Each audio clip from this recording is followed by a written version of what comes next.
Welcome to the worst of the best podcast. You wanted the best. Well, they didn't freaking make it! So here's what you get. From Canada, Ryan and Ruban.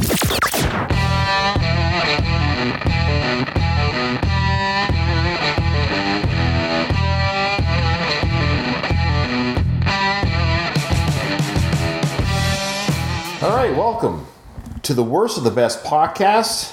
I am your host, Ryan, and with me, as always, for the worst of the best podcast is my brother, Ruben. Ruben. Hey. Now, I'm very excited about this episode for several reasons. Sure. Number one, why would I not do an episode that we don't want to do? So far, I don't think we've done anything we don't want to do, but some things, of course, have provided us more entertainment and joy than other things. So the worst one was the Donald Trump one. Yeah. We thought it was going to be funny, and then we're like, oh, this is depressing.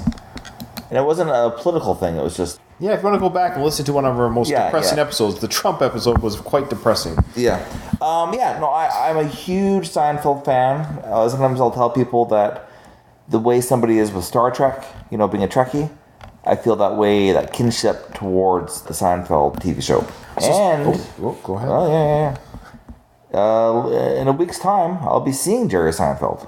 I did not know that, Ruben. You're seeing Seinfeld in the concert? Comedy? Yeah. What? Yeah. Where? I think it's the Queenie, third row. How much was that ticket? You work hard, you can buy a ticket. How much was the ticket? I can Google it. I forget. All right, I guess I'm Googling it. I forget. But I'm seeing Jerry Seinfeld. By yourself or? No, taking my wife. Wonderful. Yeah. Well, that's really exciting. You never told me that. I guess we never talk anymore. I think I got the tickets when you were at sea. You had them that long? Yeah, this isn't like a new thing. If you're going to get a good ticket, you got to, right away. Oh, I know. I don't care if he's not funny. He'll be funny. I just want to be in the same room as the person who's provided me more laughter than anybody else. I'm jealous. I'm envious. I don't know what the word is. I'm really happy for you, but boy, I wish I could go. What's the date? Friday. This Friday? Friday night. Wow. So this episode will be out just before you get there. That's exciting. It's a 9:30 p.m. show. He's playing 3 nights in Vancouver, 3 shows, Thursday, and then 2 shows on Friday. Wow. Pretty wild, eh? Sold out? I don't know. Probably. Or close to. So for this episode, we decided we're going to review every single episode of every single season. No, just for our first-time listeners, the premise of the show is Ruben and I don't pick that which is the best. We pick that which is the worst from that best. And so when it comes to television, I think this is our first time doing a television series. Yeah, I think so. That's right. But what we've done in the past for, let's say, album sales or ticket sales for a box office, that's how the public has determined what is the best by them showing up. And so that's what we did for Seinfeld, is we didn't pick, we just had to find out which one was what, was the number one watched episode per season, the original air date. So for whatever reason... So out of all those most watched each season, we're going to say which one's the worst most watched. That's right. Of each season, yeah. I think there's about 10 or 11 episodes because there was a couple ties. But yeah, so for whatever reason... There'll be 9 episodes because there's 9 seasons. No, but there was actually a season 8 or 7 had a tie per million viewers. Oh, I see what you mean. The public, for whatever reason, decided on each season, they just watched more that day. It's weird how that happens, eh? Yeah. Now, we could have decided and said, why don't we do the most best reviewed episodes? But then that doesn't really count because it's whoever is deciding to write in and review it and give it a rating. Yeah. So I'm going to go with no. For whatever reason, this episode was watched the most that season. So for the short season 1, the most watched episode was actually the second episode, called The Stakeout. Now, my theory for all sequels is the first one's got to be good enough to have word of mouth, and then there's more in the second. So that's probably what happened. So if there's a dip in sales or a dip in audience, it's because the previous one didn't satisfy people. Probably what happened is the first episode came out, people were like, hey, let's check it out, it's kind of funny. And then more people joined the second one. It wasn't until after season 4 did they find their footing, find their audience. It took them 4 years, 4 seasons to do that. And we know this show is in syndication all over the world. It's been watched millions of times. So the second episode is called The Stakeout on the first season. It aired May 31st, 1990. And the episode was written by Jerry Seinfeld and Larry David and directed by Tom Sharones. The narrative here features Jerry Seinfeld agreeing to attend a birthday party with his ex-girlfriend, Elaine. And during the party, Jerry tries to flirt with another woman, but fails to learn anything about her except her place of work. And Jerry is reluctant to ask Elaine for the woman's number because he does not talk to her about other women. Also, Jerry's father, Morty, suggests that he stake out the woman's workplace and pretend to meet her accidentally, which Jerry does. The stakeout is the first episode to feature Jerry's parents. As we know a little bit of history here, it was a different actor playing the dad. Yes, Phil Burns. What I love about this is we already see an early storyline that carries all the way to the finale. What does she look like? I don't know. Hard to say. What actress does she remind you of? Lonnie Anderson. Lonnie Anderson? What, there's something wrong with Lonnie Anderson? Hey, listen, thanks again for running over here. Appreciate it. Oh, yeah, sure. I was showing a condo on 48th Street. There you go. Besides, you think I want to miss this? I'm a little nervous. Yeah, me too. If I see her, what do I say that I'm doing here in the building? Oh, you came to see me. I work in the building. What do you do? I'm an architect. You're an architect? I'm not? I don't see architecture coming from you. I suppose you could be an architect. I never said that I was the architect. Just something else. All right, so she's not even going to ask. If we see her, which is remote. But what do you want me to say? I just wandered in here? We're having lunch with a friend. He works in the building. What is his name? Bert Harbinson. Bert Harbinson. Bert Harbinson. Right. It sounds made up. Okay. All right, Art Core. Art Core. Valet. Corvalet? Yeah. Right. What does he do? He's an importer. Just imports? No exports? He's an importer-exporter, okay? Elaine ever call you back? No, I guess she's still mad. I don't understand. You never talk to her about other women? Never. Wait a second. That's her. On the right. I forgot who I am. Who am I? You're you. We're having lunch with Art Corvalet. Vandelay. Corvalet. Let me be the architect. I can do it. Hey, Pamela's birthday party? Didn't I see you there, Jerry? Sure. Hi. This is George. I'm sorry. Vanessa. Nice to meet you. Sagman, Bennett, Robbins, Oppenheim, and Taft. That's right. Yeah. What are you doing here? We're meeting a friend of ours for lunch. Works here in the building. Yeah, Art Vandelay. Really? Which company? I don't know. He's an importer. Import. And exporter. He's an importer-exporter.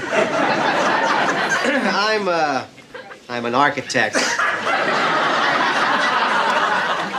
It's hilarious. Okay. Vandelay. First of all, I love this episode. I like the nuances of, like, I'm not sure if nuance is the right word, but just like the social thing where it's like Jerry not wanting to ask Elaine about this girl because he is the awkwardness, just to avoid that. I don't know. No, I'm listening. It's captured. It captures how people are. And so we see here Jerry and George waiting in the lobby to quote unquote bump into this girl that he met at the party, and George starts making up his own his own backstory. Yeah, that he's an architect. Yes. For Vandelay Industries. Yes. Or his name is Art Vandelay or something like that. I have a Vandelay t-shirt. That's awesome. Yeah. Season 2, Rube. Season 2, the most watched episode of Season 2. We should say the numbers, actually. This is amazing. It's crazy that these were considered a failure at the time, but the first episode, Ruben, of Season 1 drew in 15.5 million viewers. That's crazy. Yeah. Today, that is gold for TV. That's bigger than like the Big Bang Theory. Yeah. Thing, yeah. Yes, that's more popular than the Big Bang Theory. Crazy. And back then, this was like on the cusp of being canceled. Crazy. Season 2, Episode 5, The Apartment, had the most viewers of that season with 24.7 million viewers, which is so weird that episode has so many. The week previous was only 13 million. So I guess word of mouth was building. The Apartment is the 5th episode of the 2nd season. In this episode, Jerry gets his ex-girlfriend Elaine an apartment above his, but regrets this after realizing it might be uncomfortable living so close together. Meanwhile, Jerry's friend George wears a wedding ring to a party to see what effect this will have on women. Yeah. Anything you want to say about this episode?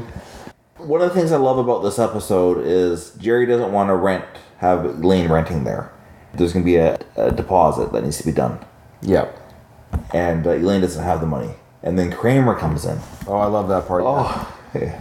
No, someone offered Harold and Manny $5,000 for the apartment. I'm sure they'd just as soon give it to you, but you would have to come up with that money. $5,000? I don't have $5,000. I know. How am I going to get $5,000? I have no idea. Hey! My new neighbor! Oh, I'm not moving in. What? They want $5,000 now. So, okay, what's the problem? I don't have $5,000. Oh, come on. You can come up with $5,000. Jerry, you don't have $5,000 you can lend her. Come on. Yeah, well, I didn't. I mean, is that something you want to borrow?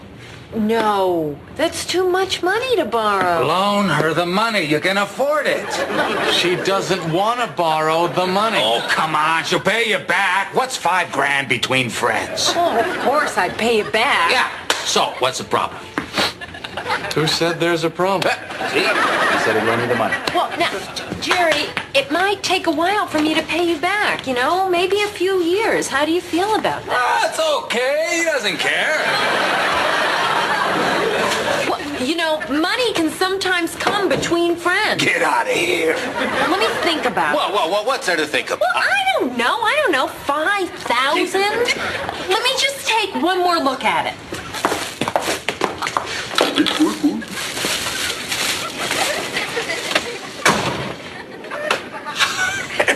It was all over. Taken care of. Done. Finished. 5,000. Where is she going to get 5,000? She doesn't have 5,000. Clean. Goodbye. She's gone. Then you come in. What are you loaning the 5,000? What do you care? You got 5,000. Give her 5,000. Well, you didn't want her in the building? No, I didn't. Well, then what did you loan her the $5,000 for? Well, look, maybe she won't take it. I mean, she did say that she was going to think about it. People don't turn down money. It's what separates us from the animals. Well, I still don't understand what the problem is having her in the building. Let me explain something to you. You see, you're not normal. You're a great guy. I love you, but you're a pod. I, on the other hand, am a human being.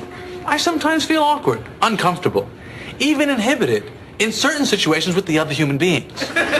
You wouldn't understand. Because I'm a pod. I'll take it! No.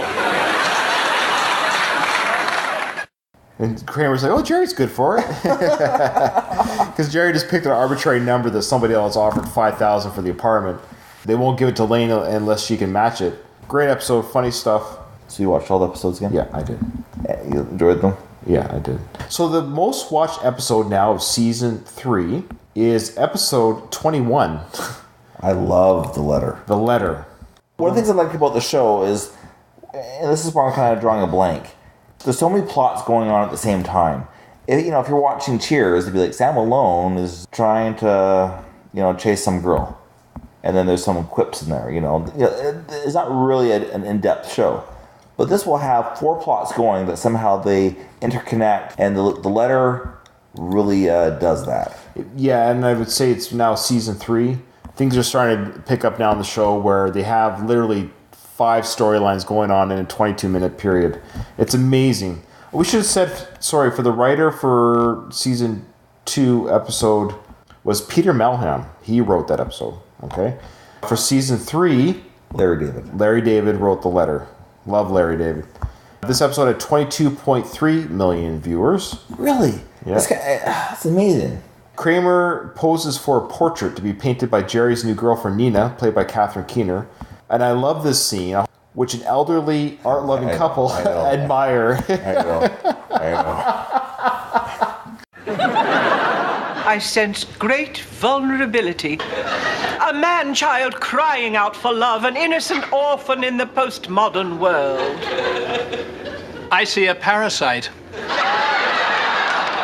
A sexually depraved miscreant who is seeking only to gratify his basest and most immediate urges. Ruddy and unattractive, yet I detect a nobility of attitude and unwavering loyalty, much like the Saint Bernard. But note the eyes. He's a creature barely hanging on to existence, like a cockroach clinging to a sewer grate. Struggle is man's struggle. He lifts my spirit. He is a loathsome, offensive brute. Yet I can't look away. And time and space. He sickens me. I love it. Me too. We've made our decision. We want the Kramer. Are we too late? No, no, it's $5,000. May we have another look? Sure. Who would want Kramer in their house all the time?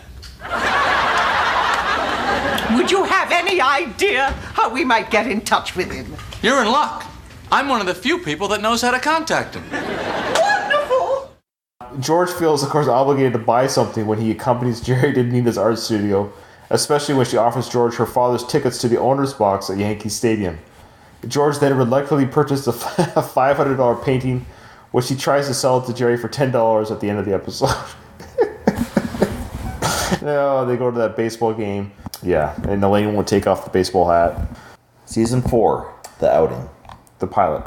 So, is it? Yeah. Is it really? Yeah. So season 4, now we're looking into 30 millions, Ruben.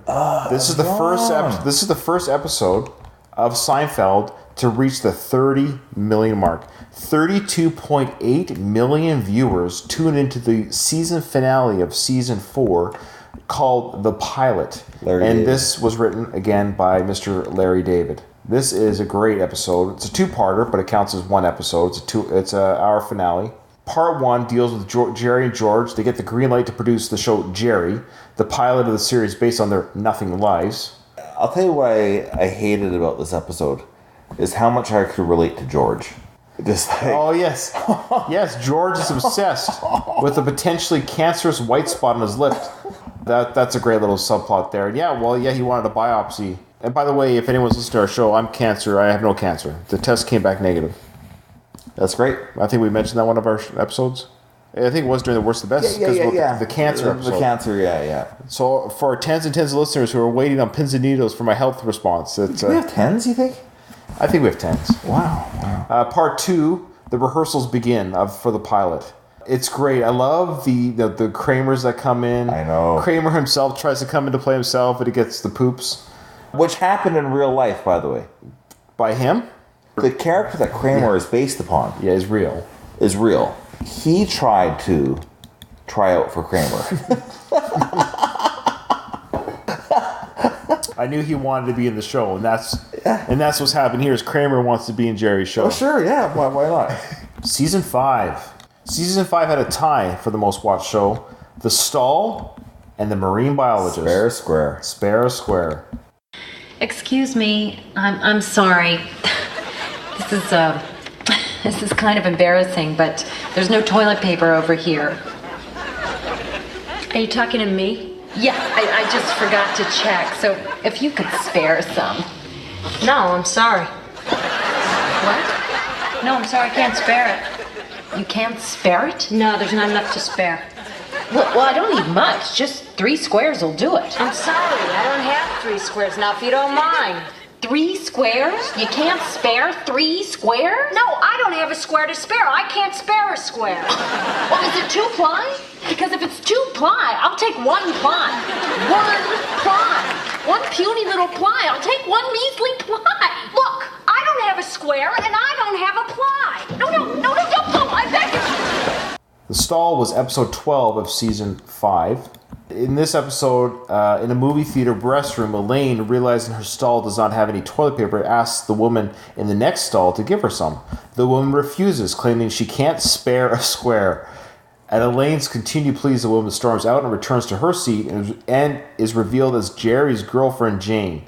Elaine returns to her seat with her boyfriend, Tony, and the two women vent about the stall incident to their dates. This is the episode also where George is accused of being in love with Tony, Elaine's boyfriend. Yeah, I love that. This is an ongoing kind of like subplot in Seinfeld about George's being scared that he's gay. That he has inclinations that he might be that way, and how his own friends kind of tease him about it. Rock climbing? Where do you come off going rock climbing? Rock climbing? You need a boost to climb into your bed. All right. Yeah, what is it with you and Tony? What are you, it's like a sidekick now? Yeah, that's right. I like it. He's such a cool guy. Cool guy? What are you, in 8th grade? He's the first cool guy I've ever been friends with in my whole life. You know, it's a different world when you're with a cool guy. He's not afraid of anybody. You hear the way he talks to waitresses. He gets free pie. Hey, nice move today. What? Horning in on my rock climbing trip. It's just supposed to be me and Tony. He asked me. You put him on the spot. You know, I think that you're in love with him. What? That's ridiculous. No, I don't think so. You love him. You better be careful on those rocks tomorrow, buddy. And you're not getting any sandwiches either. Oh, he's so insecure. A little bit of a dated adult line, phone sex lines. That's a little bit dated nowadays, but that's Kramer's subplot there because he talks to what we think is Jerry's girlfriend as a night caller on the phone. Oh, hey, how you doing? Jane, this is my neighbor Kramer. Oh, hey. Hello, Kramer.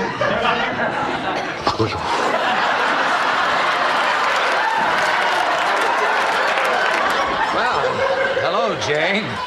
Jerry's told me so much about you. I feel like I know you intimately. Oh, I don't think so. No, we never met. I never talked to you before on the phone. All right, I'll see you later, buddy. Oh, where you going? Where you going? Uptown, to the Y. Oh, I'm going uptown too. You want to split a cab? What about the driver?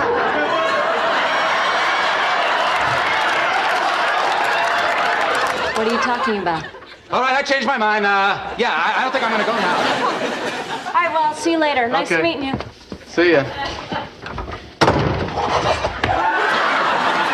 What's with you? That's her. Who? Erica. She's Erica. Oh, you think she's Erica, the phone sex woman? Jerry, that voice is tattooed on my brain. It's her. I'm telling you, it's her. Ah, you're crazy. Am I? Or am I so sane that you just blew your mind? It's impossible. Is it? Or is it so possible that your head is spinning like a top? It can't be. Can it? Or is your entire world just crashing down all around you? All right, that's enough. And she is. Yeah. The Marine Biologist is the next episode. Yeah, so tied for season 5 was The Marine Biologist, which came... Oh, both episodes, by the way, came at 35 million viewers. Incredible. Almost back to back. I'm telling you right now, Ruben, The Marine Biologist, in no way, shape, or form could ever be picked as the worst. It's just impossible. Yeah. It's just impossible. I'm not revealing my pick just yet. I may or may not have talked about it, but I'm telling you right now, spoiler alert, The Marine Biologist, it just makes you laugh every time. Save the whale, George. For me. So I started to walk into the water. I won't lie to you, boys. I was terrified. But I pressed on. And as I made my way past the breakers, a strange calm came over me. I don't know if it was divine intervention or the kinship of all living things, but I tell you, Jerry, at that moment, I was a marine biologist. George, I've just been reading this thing in the paper. It's unbelievable. I know, I was just telling them the story. Well, come on, George, finish the story. The sea was angry that day, my friends. Like an old man trying to send back soup in a deli.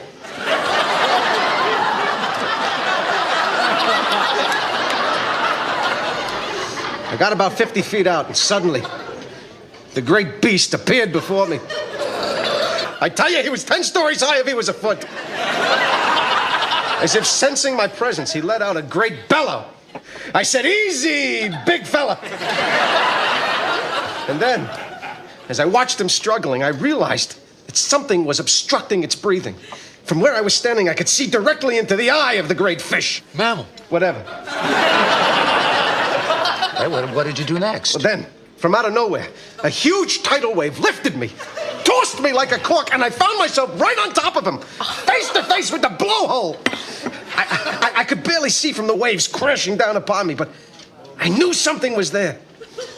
So I reached my hand in, felt around, and pulled out the obstruction. Well, the crowd must have gone wild. Oh, yes. Yes. Yes, Jerry, they were all over me. It was like Rocky 1. Diane came up to me, threw her arms around me, kissed me. We both had tears streaming down our faces. I never saw anyone so beautiful. It was at that moment that I decided to tell her that I was not a marine biologist. Wow. What did she say?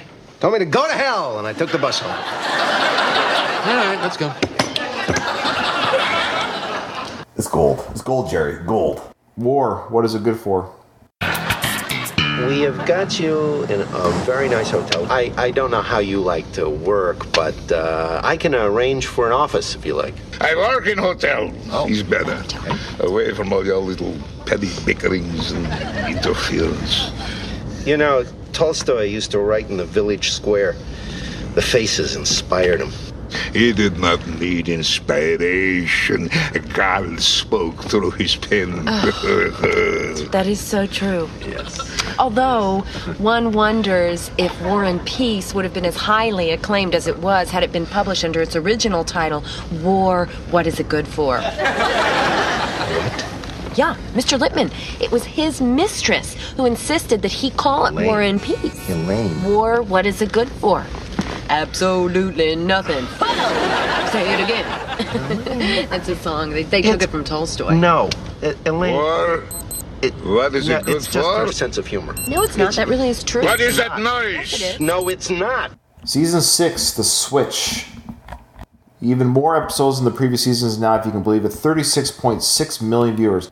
And I thought to myself, when I first saw this episode, and I was about 10 minutes into it, or 7 minutes into it, and I was thinking to myself, why did this one, for the 11th episode of Season 6, why did it have so many viewers?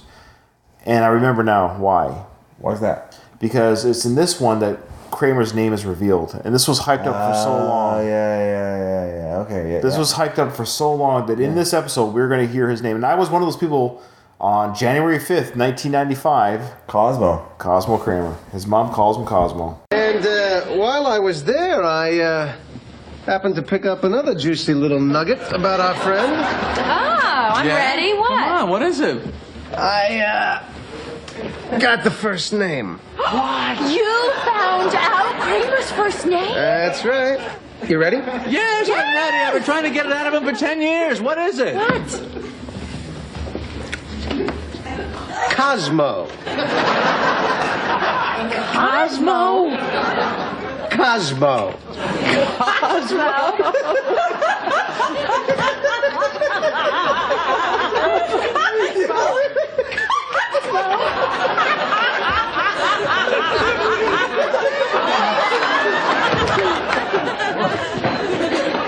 Oh, what's so funny? What?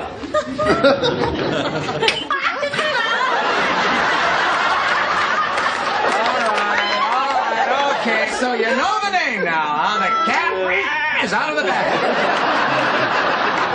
Well, I gotta hand it to you. You did a hell of a job keeping it a secret all these years. It's not such a bad name. Well, you know, all my life I've been running away from that name. That's why I wouldn't tell anybody. But I've been thinking about it. All this time, I'm trying not to be me. I'm afraid to face who I was. But I'm Cosmo, Jerry. I'm Cosmo Kramer. And that's who I'm going to be. From now on, I'm Cosmo.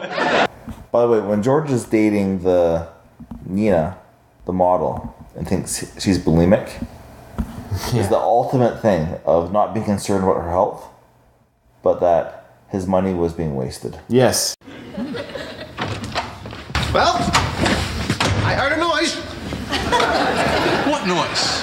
You know, blah. What blah? From the bathroom. Oh, you think she was refunding? Every time we go out to eat, the minute we're done eating, she's running for the bathroom. So you're concerned? Elaine, of course I'm concerned. I'm paying for those meals. It's like throwing money down the toilet. In a manner of speaking. Right. Let me digest it. Let me get my money's worth. Yeah. Well, he said he kind of cares about her. But he's more, he it's just going down the drain, literally. Season 7. Boy, oh boy, we're already there. The Engagement. And this is the first now of the most watched episodes so far. And in fact, this is the only episode, Ruben, of old Seinfeld for most watched episodes that's the first episode of the season. We have a couple season finales that are the most watched. No, Ryan, you're wrong. Oh, am I? 37. No, you're right. Oh, geez. I apologize. The Engagement is, like I was saying, this is now the 7th of 9 seasons, and I think it's the only episode of all the episodes most watched of for a season premiere. Isn't that weird? So there's this... The dialogue that George and Jerry have about becoming men, right, in the beginning is so fantastic. Did you ever get the feeling like you had a haircut but you didn't have one? I'm all itchy back here.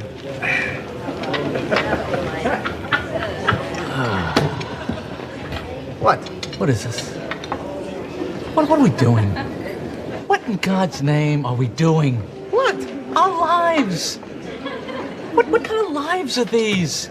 We're like children. We're not men. No, we're not. We're not men.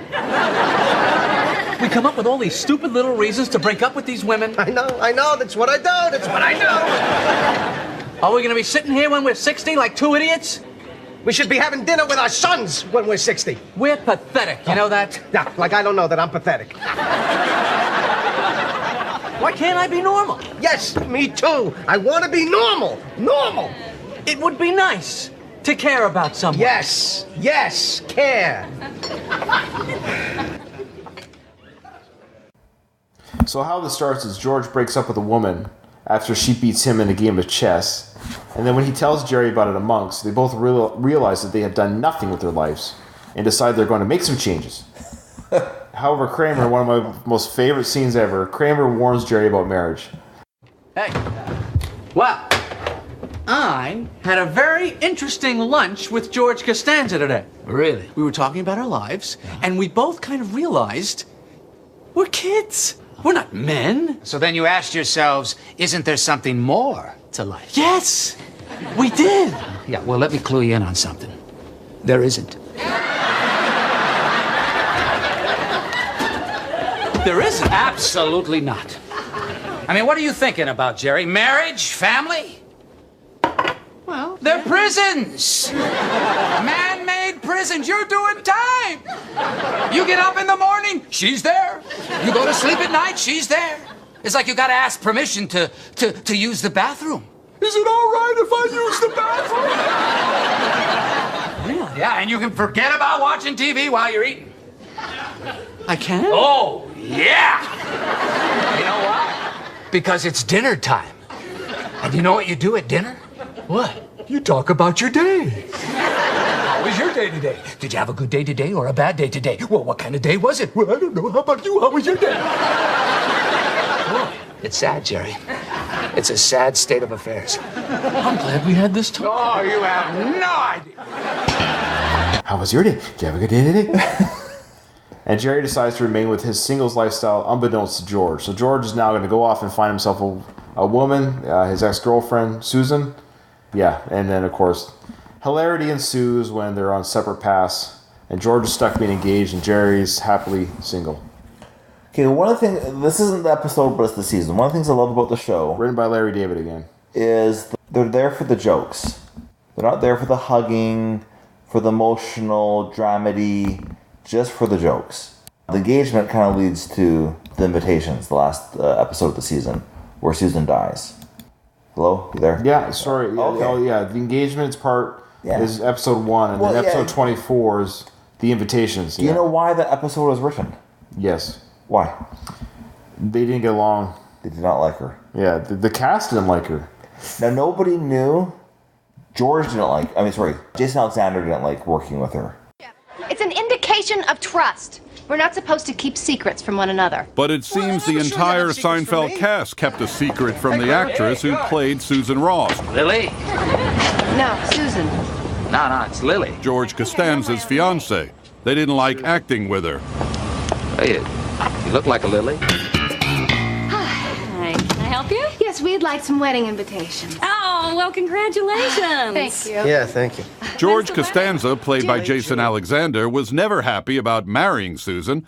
Now, 17 years after the show went off the air, Alexander revealed to Howard Stern that he couldn't work with her. I couldn't figure out how to play off of her. You're being kind. Her instincts for doing a scene where the comedy was and mine were always misfiring. It's hard to tell on screen there was any problem. I don't know, honey. What do you want to get? I want you to get anything you want. Because I love you so much, I want you to be happy. Alexander said in the interview that the actress, Heidi Swedberg, was a wonderful, terrific girl. But after 3 episodes together, Alexander said he got a call from producer Larry David. Larry calls me up at the beginning of a season and says, "Good news, I got a great arc for you this season. You're going to get engaged."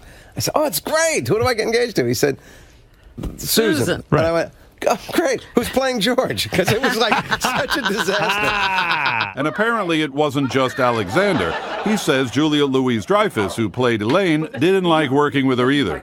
Julia actually said, "I know, it's just, don't you want to just kill her?"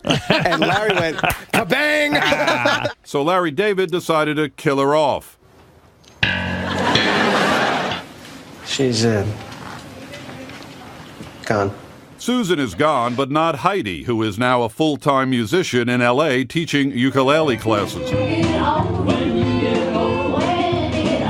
Not that there's anything wrong with that. Alexander is apologizing today on social media, saying, "Oh dear God, leave Heidi alone. I'm so mad at myself for retelling this story in any way that would diminish her." How could you not realize? You're stupid. You are a stupid, stupid man. And they didn't understand until they had scenes with her. And then they're like, okay, let's write her out. Yeah, it's crazy. Loved it. Season 8, The Money. Another Peter Melham written episode. So in this one, Jerry's parents sell the Cadillac to Jack Klompus for $6,000 in order to give Jerry some money to help him out, since he bounced a check in a previous episode. They, along with Kramer, suggest that Jerry might try a career move. So it's that whole deal about the Cadillac. It gets driven to a swamp. Kramer and Sarah Silverman are boyfriend and girlfriend. The little subplot there is that Kramer wants to leave after they make love each night because he can't get a good night's sleep with her. That's called The Money. That one raked in 37.3 million viewers. 12th episode of season 8. Again, kind of a weird episode to be the most watched when it was, but that's the way it is. I still maintain it's the episode beforehand that gets people talking. Yeah. And the episode beforehand was the little Jerry. There you go, Ruben. Lastly, Season 9. Season 9. Any guesses to anyone? Which episode? So Season 9 started off with 37.8 million viewers, okay? Throughout the whole season had anywhere between 30 to 8 million viewers. The Puerto Rican Day, episode 20, had almost 39 million viewers. Then they did a clip show for 2 episodes. That had almost 60 million viewers. But the series finale, written by Larry David, aired May 14th, 1998, almost 20 years ago to this recording. 76.3 million viewers. Amazing. There were some towns during a commercial break, they flooded the sewers or something because everybody flushed the toilets at the same time. Oh, during the commercials? Yeah. The finale is the 2-part series finale. It had an initial running time of 1 hour and 10 minutes, 15 minutes. The fake working title of the show was The Tough Nut to Crack to throw off outsiders about the contents of the episode. This is for the first and final time since season 7. Jerry performs a stand-up comedy routine, and Larry David, co-creator of the series, returned to write the script for this episode. And this episode garnered strongly divided responses upon airing and continues to polarize critics and audiences. I loved it. I watched it again literally just today. It's funny how much it speaks to what's going on today because Kramer was recording a mugging. That happens all the time now. I know. On cameras. Oh, yeah, sure. People record people getting beaten up and everything. And maybe back in 1998 it might have seemed insensitive or a little bit crazy. But then I remember, these guys are from New York. It just dawned on me when I watched this. So, yeah. They see beatings and mugging. And that's why Jerry's like, when they're getting mugged, he's like, nah, poor guy. You know, it's kind of like, what are you going to do? You got mugged. We get mugged all the time in New York. Mm-hmm. So to them, it was just a mugging. And they made some fat jokes. Boy, Fatso, out of the car. I'm going to capture this. Give me your wallet. Don't shoot. Well, there goes the money for the lipo. See, the great thing about robbing a fat guy is it's an easy getaway, you know? They can't really chase you. It's actually doing him a favor. It's less money for him to buy food. Get your wallet. Come on. Come on. That's a shame. Officer! He's stealing my car! Officer, I was carjacked. I was held up at gunpoint. He took my wallet, everything. Come on, let's get something to eat here in Sticksville. All right. Hold her right there. What? You're under arrest. Under arrest? What for? Article 223-7 of the Latham County Penal Code. What? No, we didn't do anything. That's exactly right. The law requires you to help or assist anyone in danger as long as it's reasonable to do so. I never heard of that. It's new. It's called the Good Samaritan Law. Let's go. But that was the whole point of this episode. It's funny how people got so upset at them making fun of the overweight man when the whole episode was just about that, meaning they were exposed in a court of law about all the deplorable behavior, the group, Jerry, Elaine, Kramer, and George, for making fun of a fat guy, but then by their own admission of the show, where they were found guilty of deplorable behavior throughout 9 seasons of TV. They stole money. I mean, they stole bread from an old lady. They shut out a soup kitchen. They got people deported out of the country. All their antics. This making fun of a fat guy was the least offensive, quote unquote, and I say offensive with all, like, sure. But fans in real life, Ruben, is what I'm getting at, were very upset. About them making fun of an overweight person. Whereas, where was the outcry when they took a loaf of bread from an old lady? Or when they tried to kill a dog? Or when they, you name it. Yeah. They showed that but again, even their past crimes were, anyways, that was where people were so divided. And I liked how they were found guilty. Yeah. For their behavior. Will the defendants please rise? And how do you find with respect to the charge of criminal indifference? We find the defendants guilty. I do not know how or under what circumstances the 4 of you found each other. But your callous indifference and utter disregard for everything that is good and decent has rocked the very foundation upon which our society is built. I can think of nothing more fitting than for the 4 of you to spend a year removed from society. We have antisocial behavior. Yes, that's what makes the very first episode. I don't know the first episode. What's the first episode again? But the stakeout, the one that we mentioned earlier. Yeah. It starts off with lying. Yeah. So there you go, Ruben. Which most viewed episode of the Seinfeld series? Okay, to recap, we have the stakeout, the apartment in season 2, the letter in season 3, the pilot in season 4, the stall and the marine biologist for season 5, the switch for season 6, the engagement for season 7, season 8 is the money, and of course season 9 is the finale. Which one, if you had to watch these 9 again, and you could only pick 8 to watch, which one do you drop off? Which one do you say, I won't watch it? I'll give you my pick. if you're still thinking. The one that I laughed out loud the least, and maybe checked my iPhone during the most, was The Switch. Because I was watching this thing, why did this one get so many views? Because I was trying to find some sort of... And then it dawned on me, this is the big reveal of Cosmo Kramer. And that whole reveal, and watching it again after all these years, the reveal of his name, it's very non-eventful. It's only a one-time viewing experience. After you know his name, it becomes very uneventful. And even the cast or the characters, his name is Cosmo? That's crazy. What's his name? It didn't age well. It's probably one of the most least aging well scenarios. Out of all these, that one felt the most aged. I agree with you, Ryan. I've never liked Kramer's mom. Yeah, how many episodes was she in? I don't know. Okay. All right, well. I agree, yeah. So, The Switch, you're the worst. You're the worst, The Switch. Of the most viewed episodes of Seinfeld and Seinfeld's first time broadcast. But I'll watch it again. And I'll watch it again, too. And these have been watched millions of times. The syndication views, I wonder what they are at this point. Oh, they're making nice money. Yeah. Well, remember to find us on iTunes and find us on our Facebook page, The Worst of the Best Podcast. Find us on Facebook. Find us on Twitter, The Worst of the Best Podcast on Twitter. Just search for that. And if you could just be a dear and leave us a 5-star review on iTunes, that would be wonderful. We could really use some sort of like, hey, we're listening and we like you type of feedback. Or even if you don't like us, let us know. Remember, Ruben, in front of every silver lining, there's a cloud. And we're here to help you find it.